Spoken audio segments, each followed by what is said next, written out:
Welcome to Story Planet, where every tale is a gentle journey, guiding you into peaceful sleep. Tonight's story is A Life of Our Own, a warm and soothing escape to the quiet village of Bramblebrook. Join Albert and Florence as they step away from the rush of the world into a life filled with simple joys, changing seasons, and the comforting glow of home. So get cozy, settle in, and let yourself drift into pure relaxation. The city hummed around them, a constant rhythm of motion and sound. Even in the quiet of their home, the distant murmur of life beyond the windows was always present. Cars passing, voices rising, the occasional siren wailing through the night. It had been this way for years, so long that Albert and Florence no longer truly heard it. It was simply the backdrop of their lives, like the ticking of a clock they had long stopped noticing. But something had shifted. It had been creeping in slowly, in the way the mornings felt heavier, in the way their conversations over dinner had grown more routine, filled with schedules, plans, and the pressing weight of time slipping past too quickly. Their life, though successful in many ways, had begun to feel like an endless cycle.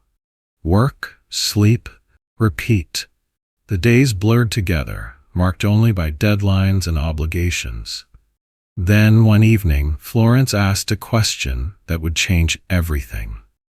They had been sitting in their cozy kitchen, a steaming pot of tea between them, the soft golden glow of the pendant light casting warm shadows against the walls.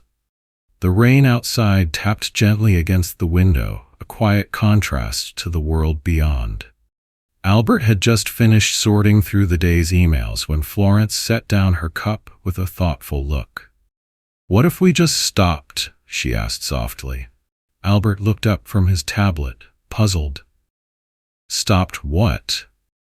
Florence exhaled, her fingers tracing the rim of her cup. "Everything." He studied her face, the quiet contemplation in her eyes. "You mean retire early?" She nodded, but it was more than that. Not just retire, leave, change everything. What if we stepped away from all of this, the deadlines, the pressure, the city noise, and found a life that actually felt like living? Albert didn't answer right away. The idea felt both radical and oddly appealing. He glanced around their home, the carefully curated furniture, the framed certificates of their careers, the neatly stacked bills and schedules pinned to the fridge. It was all so structured, so stable, and yet there was something missing. For a long time, they had ignored the quiet longing for something different. But now, here it was, spoken aloud, laid bare between them. Florence smiled wistfully. "Do you remember that summer in the countryside? The little cottage we stayed in?" Albert's lips curved slightly at the memory. A long-forgotten holiday, years ago, where time had moved slower, where the air had smelled of wildflowers and the evenings had been filled with the soft glow of candlelight. "I remember." She reached for his hand, her fingers warm against his. "What if we found a place like that, somewhere quiet, somewhere where the seasons guide the days instead of emails and schedules?" The idea sat between them, fragile but full of possibility. For years they had worked toward security, toward a future of comfort. But what if true comfort was something simpler, something they had overlooked? That night, as they lay in bed, the rain still whispering outside, the thought lingered. Could they truly leave behind the only life they had known? And if they did, what would they find? In the days that followed, the idea refused to fade. They found themselves speaking about it in hushed tones over breakfast, in lingering moments before sleep, in quiet walks through the park where the sound of bird song was almost drowned by the city's constant murmur. Then one evening, Florence found it. She had been scrolling through listings, not for jobs, not for investments, but for something different. And there it was, tucked between the advertisements for modern apartments and suburban homes, a small cottage in a village called Bramblebrook.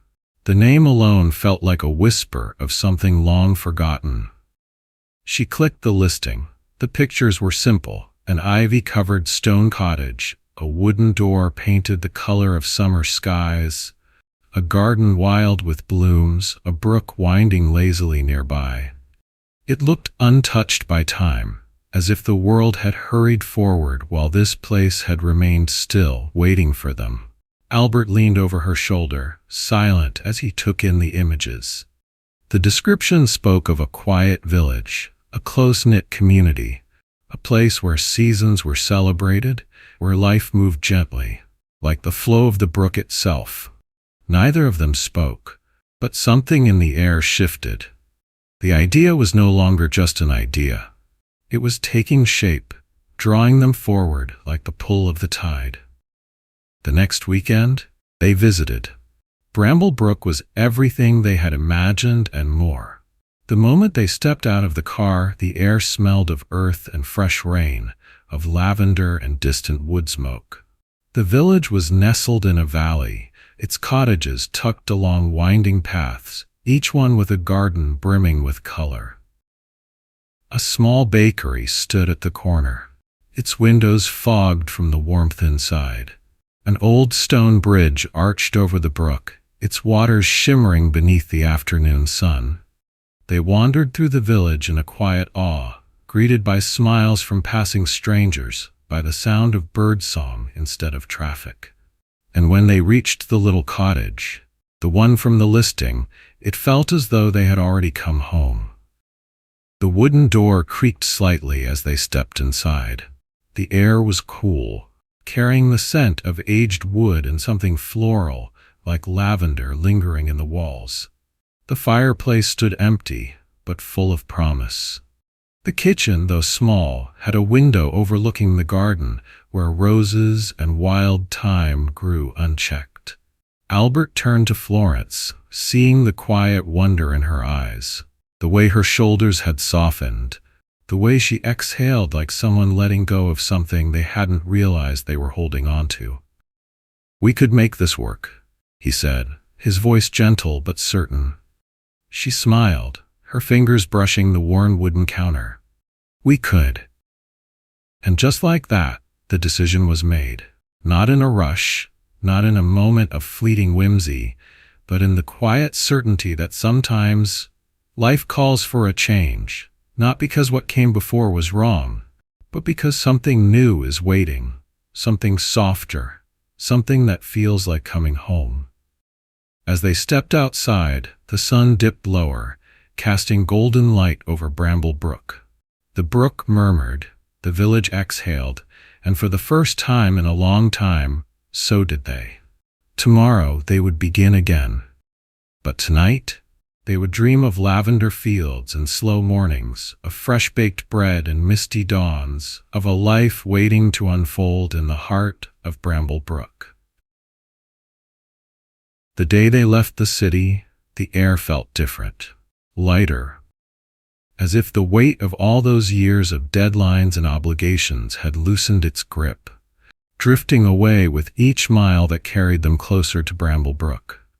The car was packed with only what truly mattered: their favorite books, a few cherished keepsakes, Florence's tea set, and a quilt that had been in her family for generations. Everything else had been sold, donated, or left behind.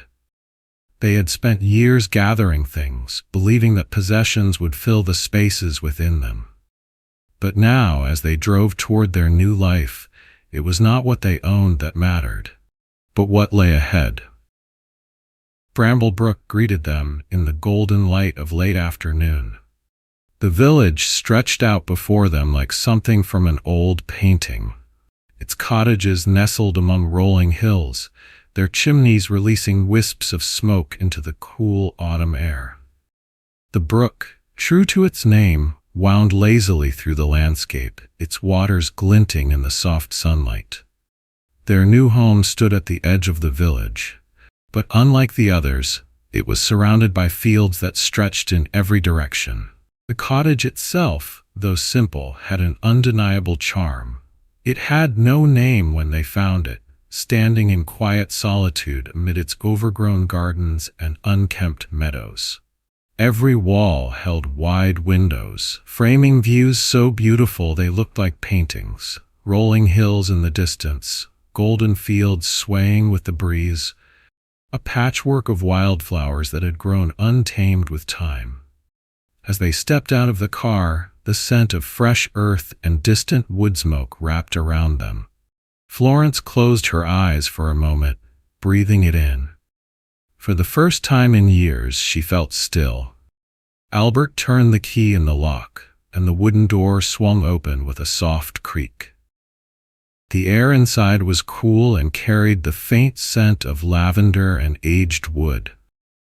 Sunlight spilled through the front windows, illuminating dust motes that drifted lazily in the air, as if even they had learned to move at a gentler pace here. Their footsteps echoed against the wooden floors as they stepped inside. The fireplace in the living room stood empty, but it whispered promises of warmth on winter nights. The kitchen was small, its wooden shelves lined with jars left behind by the previous owner, dried herbs, grains, and a glass container labeled for cold winter nights. Inside was a blend of tea leaves and dried orange peel, a hint of cinnamon lingering in the air. Florence ran her fingers along the wooden countertop, worn smooth by years of use. It wasn't pristine or modern, but it felt right. This kitchen had seen laughter, shared meals, quiet mornings. It had been lived in. And now, it would be theirs. They spent the evening unpacking the few belongings they had brought, setting books onto shelves, draping the old quilt over the arm of the sofa, placing Florence's tea set near the window, where the afternoon light was the softest. That night, they slept deeply, wrapped in the warmth of their new beginning. When they woke, golden morning light poured through the windows, illuminating the gentle movement of the fields outside. The world was quiet, save for the rustling of leaves and the distant call of birds. Feeling well rested, they decided to prepare their first cup of tea. The challenge, however, lay in using the old natural stove, a cast-iron hearth that required patience. Albert carefully gathered dry wood, arranging it in the small fire pit before striking a match. The flames hesitated, then slowly took hold, crackling and glowing as warmth spread through the kitchen. Florence set about finding the right kettle, rummaging through cabinets until she uncovered a well-worn copper teapot. It had seen many mornings before them, and now it would be part of their story. She filled it with fresh water from the well outside, watching as the fire licked at its sides. The process was slow, unfamiliar, but something about it felt right. There was no rush, no schedule pressing them forward, only the present moment. When the tea was finally ready, they poured it into mismatched porcelain cups, carrying them outside to sit on the worn stone steps of the cottage. The first sip was unlike any tea they had tasted before. Earthy, rich, with a depth of flavor that seemed to carry the land itself within it. Perhaps it was the crisp morning air, or perhaps it was the patience it had taken to make. But it was, without question, the best tea they had ever had. As they sipped, they took in their surroundings. The untamed gardens, the overgrown fields, the riot of wildflowers swaying in the breeze. There was much to be done. The land needed tending, the gardens needed replanting, the fields needed care, but none of it felt overwhelming. Instead, it felt like possibility. Like a blank canvas waiting to be painted, with slow, loving strokes.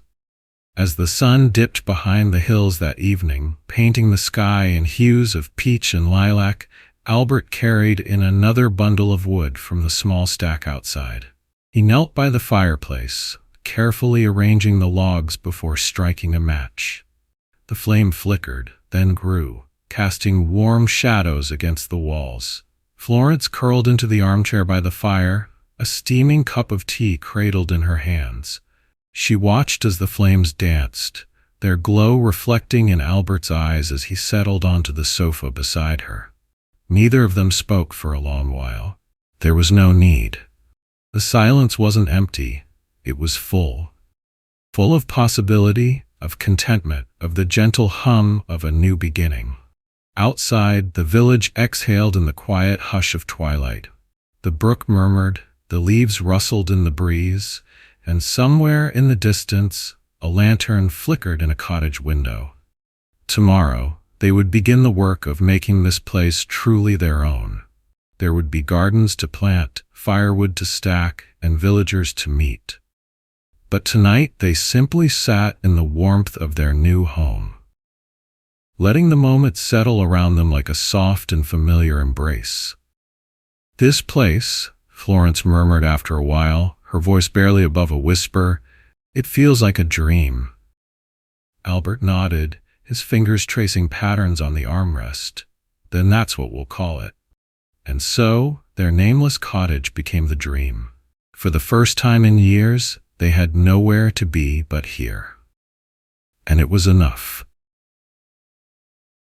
The morning air and Bramble Brook carried the crisp scent of fresh earth, tinged with dew and the delicate perfume of wildflowers that lined the fields.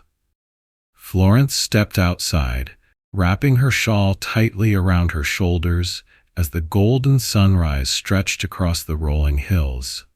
The dream stood quietly behind her, its windows glinting in the soft light, watching over the land like a steadfast guardian. The first few days had been a mix of wonder and learning. They had come seeking simplicity, but simplicity did not mean ease. The fields surrounding the cottage were vast but untamed. Patches of wildflowers bloomed where neat garden rows should have been, and the orchard, though promising, was overgrown, its limbs heavy with neglected branches. It would take time to shape the land into a working farm again, but there was beauty in the work itself. Albert emerged from the house, stretching, the morning chill visible in his breath. "First order of the day?" he asked, voice still heavy with sleep. Florence smiled, stepping onto the cool earth. "Tea, of course. Then we begin." The simple act of making tea had already become a ritual, a gentle, grounding moment before the tasks of the day began. Albert kindled the fire in the cast-iron stove, the orange flames licking at the wood as the scent of burning pine filled the kitchen. Florence filled the kettle with fresh well water, placing it carefully over the heat, listening to the soft hum as it warmed. They sat on the wooden steps of the cottage, mugs cradled in their hands, watching the mist lift from the fields. The tea, infused with dried orange peel and honey from a neighboring farm, carried the essence of the land itself. "I never imagined tea could taste this good," Albert murmured. "It's the patience," Florence replied, "and the quiet." With their cups emptied and their minds settled, they moved to the first task of the day, taming the overgrown garden. The soil, though wild, was rich, eager to be shaped by careful hands.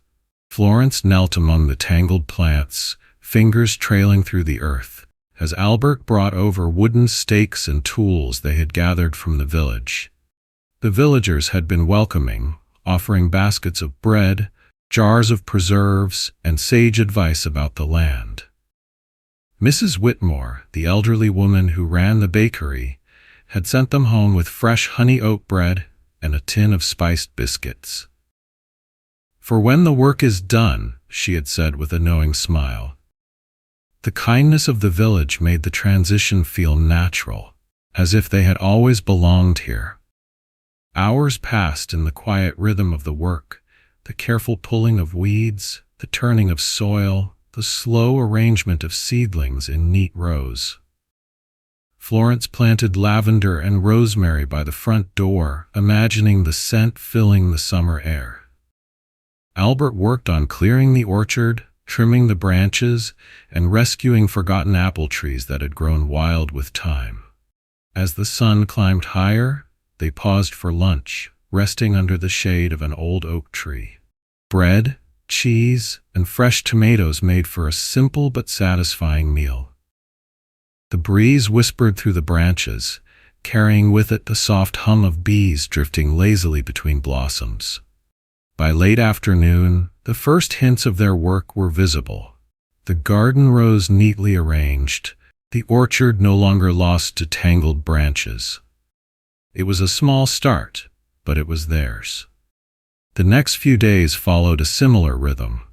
Early mornings filled with the scent of damp earth, afternoons spent in quiet labor, evenings settling into the comfort of their home. They began tending to the small vegetable patch behind the cottage, organizing the scattered herbs into neat sections. The land was generous, responding to their care, with the promise of future abundance. There was something deeply satisfying in the work, in the feeling of soil beneath their nails, in the knowledge that they were bringing life back to the land. It was a far cry from their past life of conference calls and commutes. Here, time moved differently. The days felt longer, richer, every moment savored instead of rushed. One particularly misty morning, Florence stood at the kitchen window, watching the meadow ripple like a golden sea. "We should take a day to explore the land fully," she said, turning to Albert. And so they did. With baskets in hand, they wandered the fields that stretched beyond their cottage. They discovered a forgotten path leading deeper into the trees where a cluster of blackberry bushes grew wild. Albert reached out, plucking one and popping it into his mouth. "Sweet as summer," he mused, handing one to Florence. They followed the brook as it meandered through the land, stopping now and then to skim smooth stones across the surface.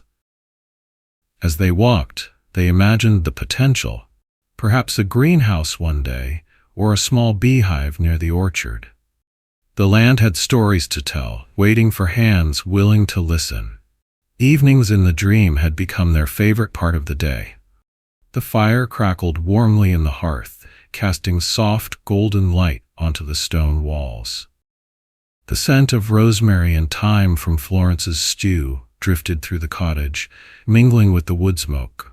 They spoke in murmurs, voices softened by the night's tranquility. One night, as they sat by the fire, Florence turned to Albert. "Do you miss it? The city? The rush of it all?" Albert shook his head. "I used to think I would. But this," he gestured toward the quiet expanse outside their window, "this is what I was missing all along." Tomorrow, there would be more to do. Wood to chop, paths to clear, fences to mend. But tonight, they sat in the deep stillness of their new life, listening to the gentle rustle of the wind through the fields, the quiet lull of the brook in the distance. Florence reached for Albert's hand, lacing her fingers with his. "I think we're beginning to belong here." Albert squeezed her hand gently, his gaze resting on the land outside their window. "I think we always did. We just had to find our way back." The dream, nestled in the heart of Bramble Brook, had begun to feel like home. And as they drifted to sleep, the seasons whispered their welcome, carrying the promise of all that lay ahead. The days stretched long and golden as Albert and Florence found their rhythm in Bramble Brook. The once overgrown fields around the dream had begun to take shape, no longer wild but lovingly tended. Rows of young vegetables stretched toward the sun, the herb garden flourished by the kitchen window, and the orchard, though still in need of work, bore the promise of future harvests. Each morning they woke to the gentle hum of the brook and the birds greeting the dawn. Their days started with steaming cups of tea on the wooden steps, watching the mist lift from the hills. The stillness of these moments, the way time unfolded gently, made them feel as if they had stepped into a life they were always meant to live. With the land slowly coming to order, they began to explore more of the village. Florence had always been drawn to the idea of crafting herbal remedies, and with guidance from Mrs. Whitmore, she started collecting wildflowers and medicinal herbs. She spent afternoons in the cozy kitchen, drying lavender, chamomile, and thyme, carefully arranging them in small glass jars. Soon, she was blending teas not just for herself and Albert, but for the neighbors who came by to visit. Albert, too, found his own passions growing. He had never worked with his hands much before Bramble Brook, but as the orchard took shape, so did his interest in woodworking. He spent his spare moments whittling small figures, shaping wooden handles for their tools, even repairing some of the village's broken benches. It was a quiet skill, one that grounded him in a way he never expected. The villagers welcomed them as if they had always been part of Bramble Brook. Invitations to suppers, bonfires, and afternoon teas became common. Each gathering felt like a step deeper into the life they had chosen. One evening, under a sky thick with stars, the villagers shared stories of the land, of the generations that had cared for it before, of the festivals that marked the passing seasons. "We have a harvest gathering every autumn," said Mr. Finch, a retired farmer who had taken Albert under his wing. "A feast to celebrate all that we've grown. You'll have to bring something from the dream this year." Albert and Florence exchanged a look, warmth spreading through them. They were no longer just outsiders settling into a quiet home. They were becoming part of something larger, a cycle of life that stretched beyond themselves. The days were not without their challenges. Farming was slow, patient work. The orchard would take years to fully recover, and there were moments when exhaustion set in. Weeds grew back faster than they could clear them, and some of the plants struggled under the unpredictable weather. But even in the weariness, there was fulfillment. The scent of warm soil on their hands, the satisfaction of harvesting their first ripe tomatoes, the quiet understanding that nature worked at its own pace. All of it was part of their learning. The days began to take on their own rhythm. Mornings were spent tending the land, afternoons dedicated to Florence's herbal work or Albert's woodworking projects, and evenings were given to rest. As summer deepened, their garden flourished, rewarding them with crisp cucumbers, plump squash, and fragrant basil. Florence began experimenting with new recipes, making fresh pestos and simple stews that filled the kitchen with warmth and the promise of good meals. One particularly hot afternoon, Florence took a break from the garden and wandered down to the brook. The water was cool against her fingertips as she traced lazy patterns over its surface. She had never been so aware of time, not in the rushed way she had known it before, but in the slow, unfolding way that nature dictated. Albert joined her, carrying a small wooden figure he had been carving, a tiny rabbit, its ears perked up in curiosity. "For the garden," he said, placing it on a nearby stone, "a little guardian for the herbs." Florence laughed, nudging him gently. "Soon you'll be making things for the whole village." That evening, as they sat by the fire, Florence turned to Albert. "Do you miss it? The city? The rush of it all?" Albert shook his head. "I used to think I would, but this—" He gestured toward the quiet expanse outside their window. "This is what I was missing all along." Summer passed in a haze of golden afternoons and cool twilight breezes. The villagers often gathered in the evenings, sharing meals under the open sky, lanterns flickering like fireflies. Albert and Florence found themselves growing closer to those around them, learning the quiet stories of the land, feeling the weight of belonging settle comfortably on their shoulders. One evening, as they returned from a gathering in the village, they paused by the brook, listening to the water as it slipped over smooth stones. Florence leaned against Albert, her hand resting lightly on his. "Are you happy?" she asked, her voice barely above a whisper. Albert turned to her, pressing a soft kiss to her forehead. Happier than I ever thought possible.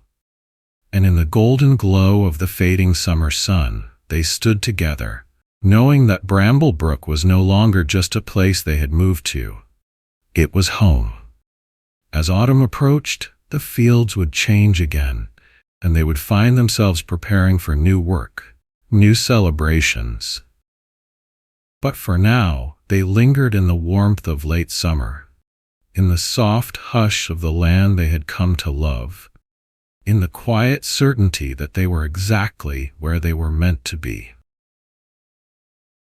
Autumn crept gently into Bramblebrook, painting the landscape in warm shades of amber, russet, and gold.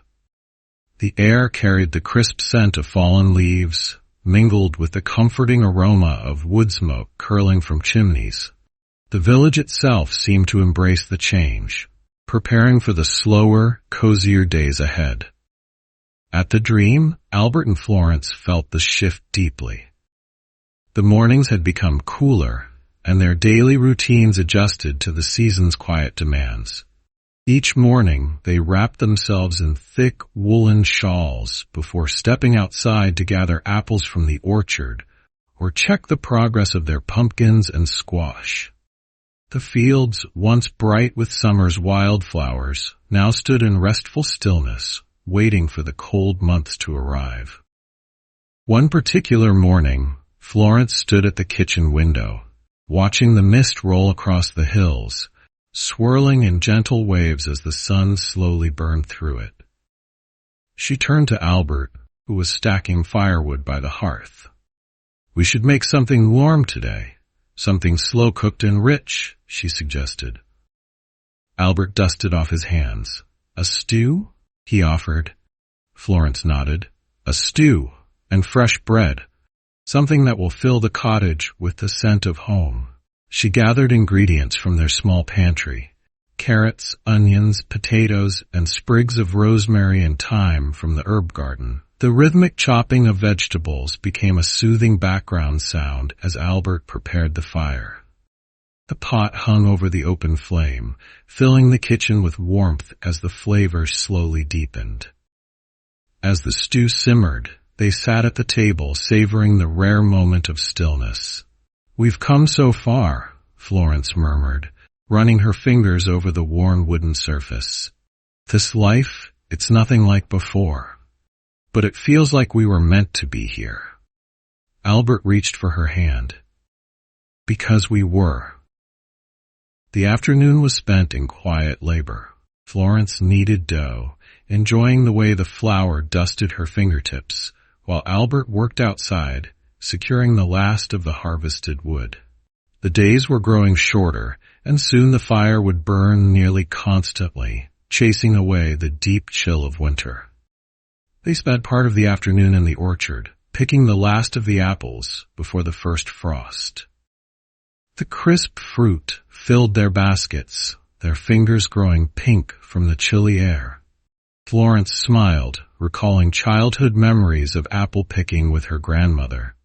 "Let's press some for cider tonight," she said, wiping her hands on her apron. Albert grinned, hoisting the basket, "And bake a pie while we're at it."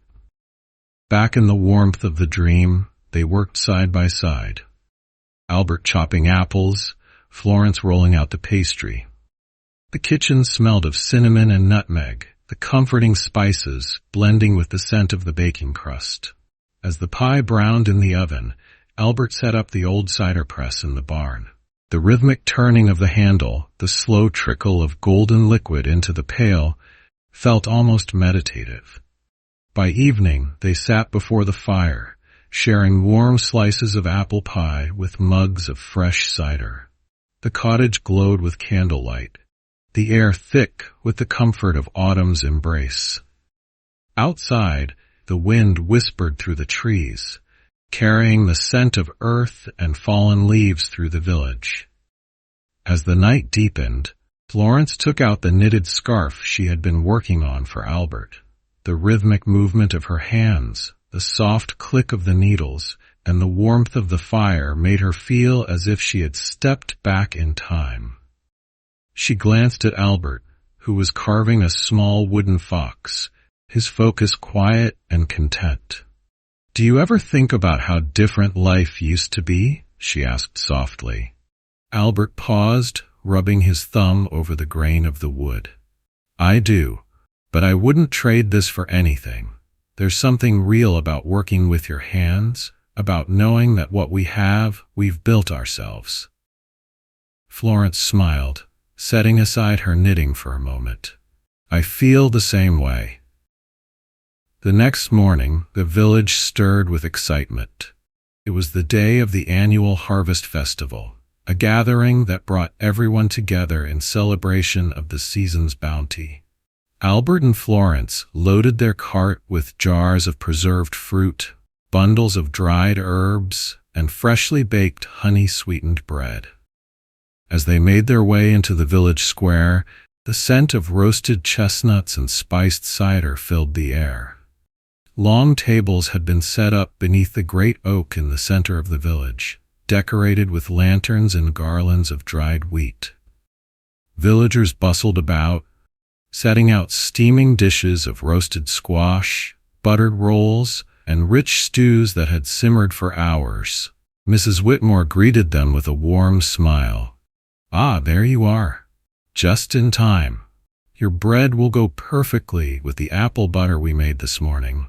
Florence and Albert set their offerings down, feeling a deep sense of belonging as they took their seats among the villagers. The evening was filled with laughter, storytelling, and the warm glow of community. As the night deepened, music drifted through the crisp air, and some of the villagers began to dance beneath the twinkling lanterns. Albert extended a hand to Florence. "May I have this dance?" She laughed, taking his hand. "I thought you'd never ask." They swayed gently, surrounded by the sounds of quiet laughter and the rustling leaves. This was the life they had chosen, a life of peace, of connection, of simple joys found in the turning of the seasons. By the time they returned home, the air was thick with the promise of colder days ahead. Florence wrapped herself in a thick woolen shawl as she stood on the porch, gazing out over the quiet fields. The dream stood strong against the autumn wind, its windows glowing warmly against the night. Albert came to stand beside her, his arm draping over her shoulders.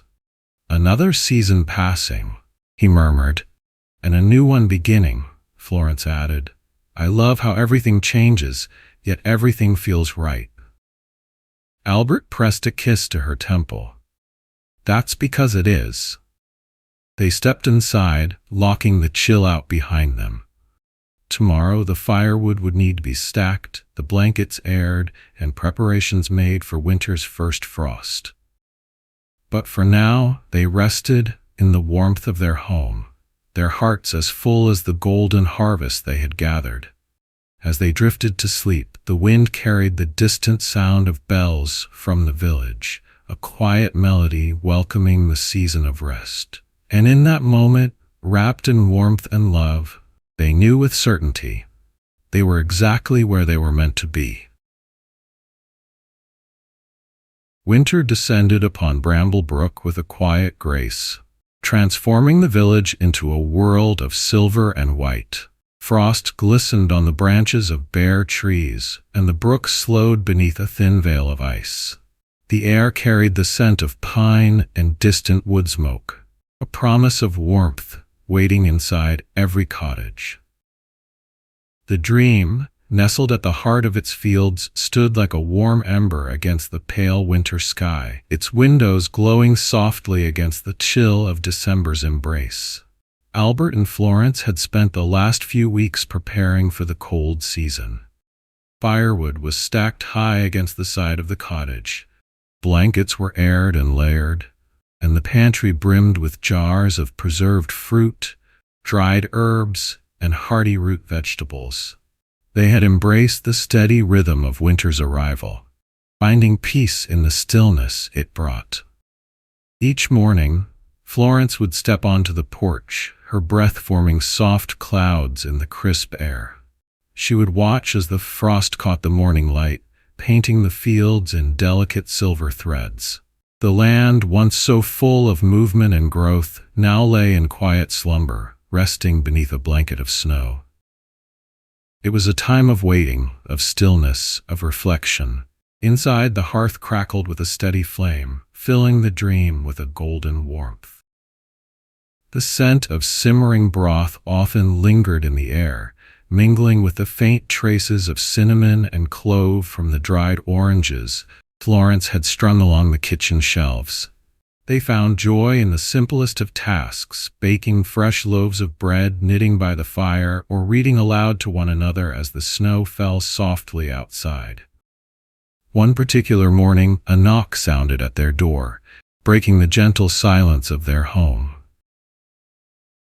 Albert set down his book and opened the door to find Mrs. Whitmore standing there, bundled in a thick coat, her cheeks pink from the cold. "Good morning, dear," she greeted with a warm smile. "I've come to see if you'd like to help with the village's Christmas preparations. We'll be gathering in the square to decorate and make gifts." Florence's eyes lit up. "That sounds lovely. We'd love to help." The village square was alive with quiet joy when they arrived. A large pine tree stood at its center, its branches waiting to be adorned. Children ran through the snow, their laughter ringing through the crisp air as they shaped snowballs and built small forts. Villagers gathered around wooden tables, weaving wreaths of evergreen and holly, stringing garlands of dried fruit and cinnamon sticks, their hands moving with care and tradition. Albert and Florence joined in, their fingers chilled but hearts warm. Florence helped craft candles scented with rosemary and orange peel, tying them with ribbons and small notes of kindness. Albert, with his steady hands, carved wooden toys for the children, small horses, foxes, and birds, each one smooth and carefully detailed. As the day passed, the scent of warm cider and freshly baked pastries filled the air. Villagers took breaks to sip hot chocolate or sample the biscuits Mrs. Whitmore had brought. There was no rush, no stress, just the quiet pleasure of preparing for a holiday that was not about extravagance, but about warmth, kindness, and tradition. As the afternoon waned, the villagers gathered to decorate the great pine tree. Strings of dried cranberries and popcorn were draped over the branches, and small lanterns were nestled among the boughs, casting a golden glow against the fresh snow. When the last ornament was hung, everyone stepped back to admire the simple, beautiful work of their hands. Then, as if summoned by the moment, someone began to hum a familiar tune. Slowly, softly, voices joined in, and soon, the village square was filled with the sound of carols. The snow seemed to dance in the lamplight, swirling gently around them as their voices carried through the quiet evening. When Albert and Florence returned to the dream that evening, their arms were filled with small gifts from the villagers. Jars of honey, hand-knitted scarves, fresh loaves of bread. They set everything down on the kitchen table, standing for a moment in the soft candlelight, absorbing the quiet magic of the season. Florence sighed, a deep, contented sound. "I never imagined Christmas could feel this way." Albert wrapped an arm around her, pulling her close. "Like it's not about the rush or the presents, but about the people?" She nodded, resting her head against his shoulder. "Exactly." The days leading up to Christmas were filled with simple joys. Florence spent time in the kitchen, baking gingerbread cookies, spiced with cinnamon and nutmeg. Albert worked in the barn, crafting a wooden star to place above the hearth. In the evenings, they sat by the fire, drinking mulled wine, watching the flames flicker as snow piled up outside their window. On Christmas Eve, they joined the villagers for a candlelit procession through the snow-covered paths. Each person carried a lantern, their soft glow illuminating the night like scattered stars. The procession ended at the village chapel, where the air was thick with the scent of pine and beeswax. They listened to the gentle strains of an old hymn, the melody weaving through the stillness, wrapping around them like a warm embrace. As they made their way home that night, the village lay wrapped in quiet peace, the rooftops blanketed in snow, the brook frozen in a perfect ribbon of silver. The dream stood waiting for them, its windows glowing, its heart warm. That night, as they curled beneath the thick quilts of their bed, the snow fell softly outside, covering Bramble Brook in a blanket of quiet peace. In the heart of winter, they had found warmth, not just in their cottage, but in the kindness of neighbors, in the slow, thoughtful pace of the season, in the understanding that life was made of moments like these. Tomorrow, there would be a Christmas feast, laughter and stories shared around the fire. But for now, they lay in the hush of their home, listening to the distant chime of the village bells welcoming Christmas Day. And as they drifted into sleep, wrapped in love and warmth, they knew with certainty this was the Christmas they had always longed for. The sun had long since set, leaving Bramble Brook bathed in a soft, silver glow. Snowflakes drifted lazily from the sky, covering rooftops, fields, and cobblestone paths in a perfect, untouched white. The village, wrapped in the hush of Christmas Eve, was alight with lanterns, their golden flickers reflected in the ice-covered brook. A sense of quiet enchantment filled the air, as if the world itself was holding its breath, waiting for something magical to unfold. At the dream, Albert and Florence stood by the window, watching the snow fall in thick, feather-like clusters. Their home was warm and fragrant, cinnamon and cloves from the gingerbread cookies cooling on the table, pine from the wreath that adorned the mantel, the faint, lingering scent of beeswax candles. "Are you ready?" Albert asked, buttoning up his heavy woolen coat. Florence nodded, adjusting the scarf around her neck. "I wouldn't miss this for the world." Together, they stepped outside into the crisp night air, their boots crunching softly against the fresh snow. The village square lay ahead, glowing like a scene from an old Christmas painting. Families were already gathering, carrying lanterns that cast a warm, flickering light against the snow-covered ground. Soft voices murmured, laughter rose in bursts, and the gentle hum of an old carol wove through the air like a whispered promise of joy. The annual Christmas Eve procession was one of Bramble Brook's most cherished traditions. Every year, on this night, the villagers would walk together through the meandering paths that lined the village, carrying their lanterns, singing softly, and letting the quiet magic of the season settle deep into their hearts. Tonight, Albert and Florence would be part of it for the first time. Mrs. Whitmore greeted them with a smile as they reached the square. "Ah, perfect timing. Here, take these." She handed them each a candle nestled in a small glass lantern. "You'll need them for the chapel walk." Florence's fingers curled around the warm glass, her heart swelling at the simple yet profound beauty of it all. Around them, the procession was beginning, a gentle stream of villagers moving slowly through the snowy paths. They followed, falling into step with the quiet rhythm of the walk. The snow continued to drift down in a slow, swirling dance, catching the light of the lanterns, making the air shimmer like something out of a dream. Florence glanced at Albert, his face softened in the golden glow. He caught her gaze and gave her hand a gentle squeeze, as if to say, "I know. I feel it too." As they walked, soft voices joined together in an old Christmas hymn. The melody wove through the trees, curling like mist through the cold air. It was not a performance, nor was it rehearsed. It was simply a moment of unity, of warmth, of people coming together to share something more than just a holiday. The procession led them to the village chapel, a small stone building nestled at the edge of the brook. Its stained glass windows glowed warmly, casting colorful patterns against the snow.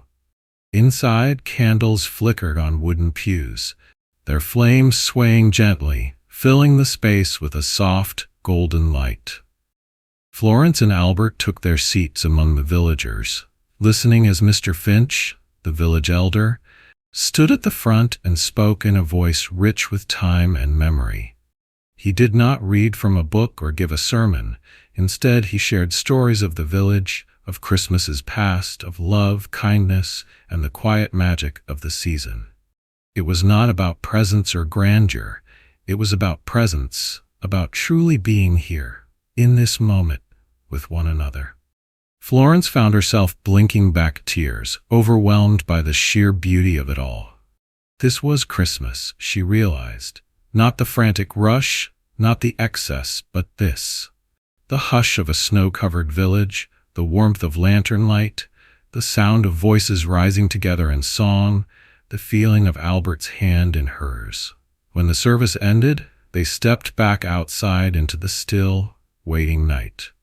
The snow had stopped falling, leaving the world covered in a pristine, glistening white.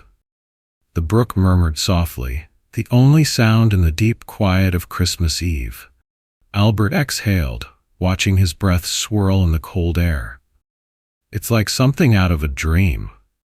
Florence smiled, leaning into him. Maybe that's because it is. The villagers lingered, exchanging warm wishes and embraces before making their way home. Albert and Florence walked slowly, taking the long way back to the dream, letting the silence settle around them like a soft woolen blanket. When they reached home, they stepped inside and closed the door behind them, locking the cold out and the warmth in. The fire in the hearth had burned low, casting a soft glow over the wooden walls. Florence set down her lantern, its light flickering like a tiny star, and turned to Albert. "Let's not forget this," she whispered. "Not just tonight, but what this feels like." Albert cupped her face gently, his thumb brushing against her cheek. "We won't." They changed into their warmest night clothes and curled beneath the thick quilts of their bed, listening to the deep, perfect stillness of the world outside. The village was asleep, wrapped in the quiet magic of Christmas Eve. And as they lay together, hands intertwined, their breaths slow and steady, Florence felt something settle in her heart. Something deep. Something sure. Peace. Tomorrow, there would be laughter and feasting, warm bread and hot cider, stories by the fire. But tonight was for the hush, for the wonder, for the quiet beauty of knowing they were exactly where they were meant to be. And with that thought wrapped around her like the coziest of blankets, Florence let herself drift into the sweetest, most contented sleep of her life. Dawn broke gently over Bramble Brook, the first rays of sunlight casting a golden glow across the snow-covered fields. The village, still wrapped in the hush of Christmas morning, lay beneath a perfect blanket of white, untouched and glistening in the soft winter light. Smoke curled lazily from chimneys, the only movement in a world momentarily paused in the quiet beauty of morning. Inside the dream, warmth embraced every corner. The fire in the hearth had burned low through the night, leaving behind a bed of glowing embers, flickering softly against the stone walls. The scent of pine and lingering spices from the previous evening still hung in the air, mingling with the faintest hint of cinnamon from the wreaths that adorned the windows. Florence stirred first, blinking sleepily as she took in the peaceful stillness of their room. Beside her, Albert slept soundly, his breathing slow and steady, his hand still resting gently against hers beneath the thick quilts.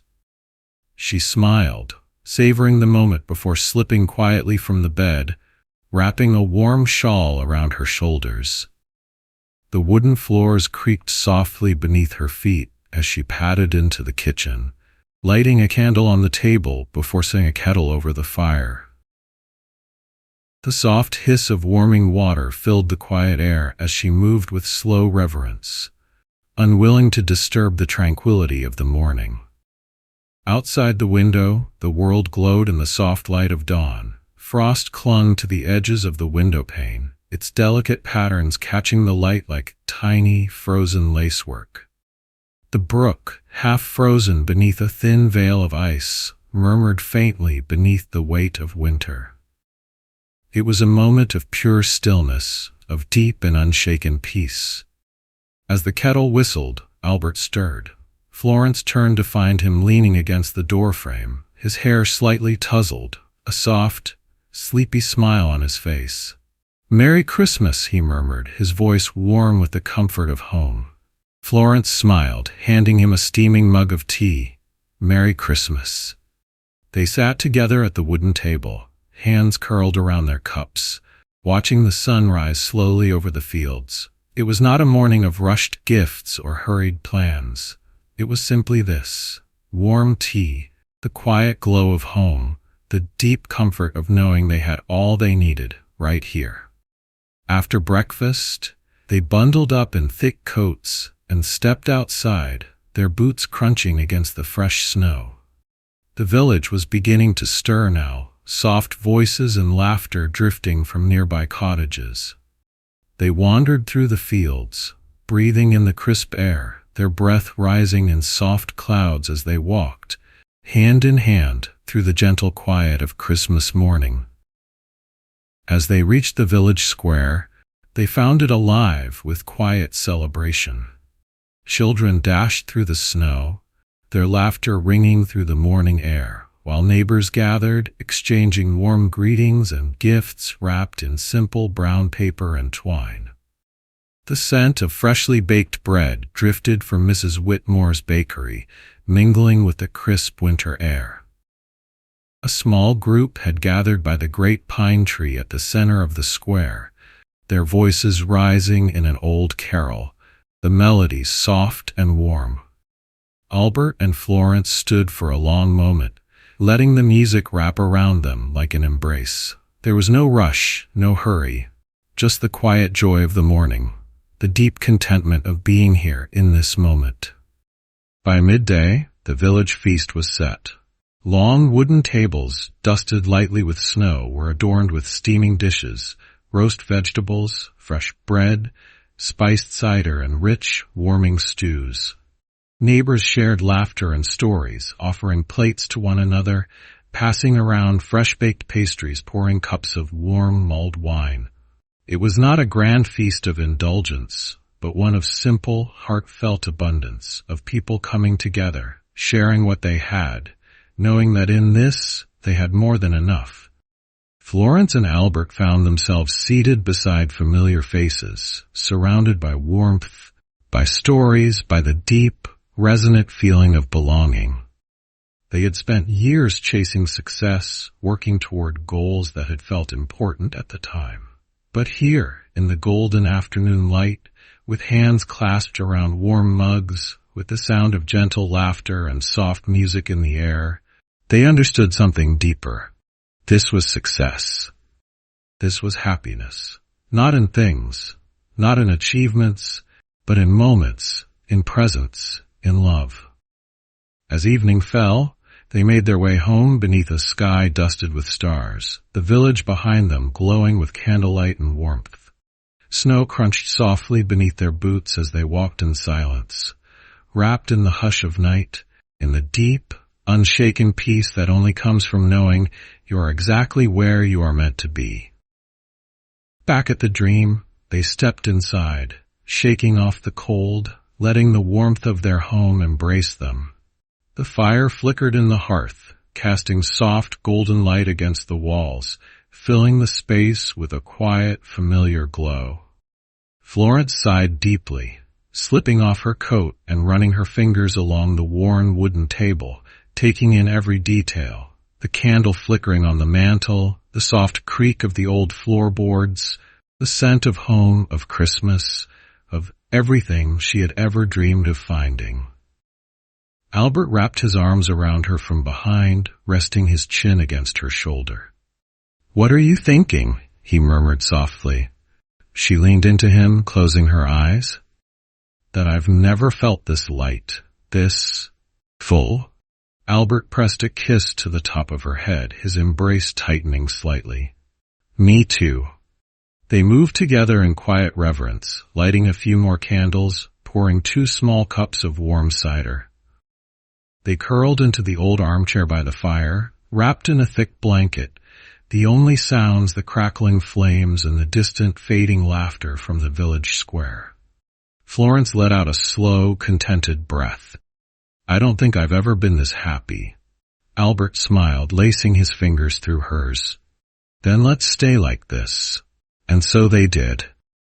Wrapped in warmth, in peace, in love.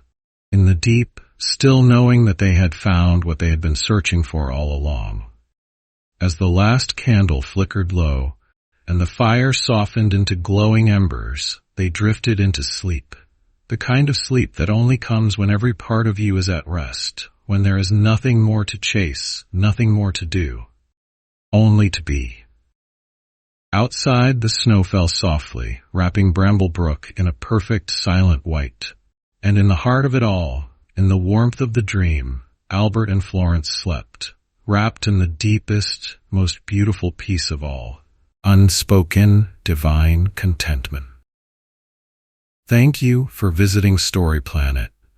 We hope A Life of Our Own brought you warmth, peace, and a gentle escape. If you enjoyed the story, consider liking it. If it touched your heart, feel free to share it with your loved ones. And if you'd love more soothing bedtime stories, don't forget to subscribe for more moments of pure relaxation. Sleep well, and may your dreams be as peaceful as Bramble Brook.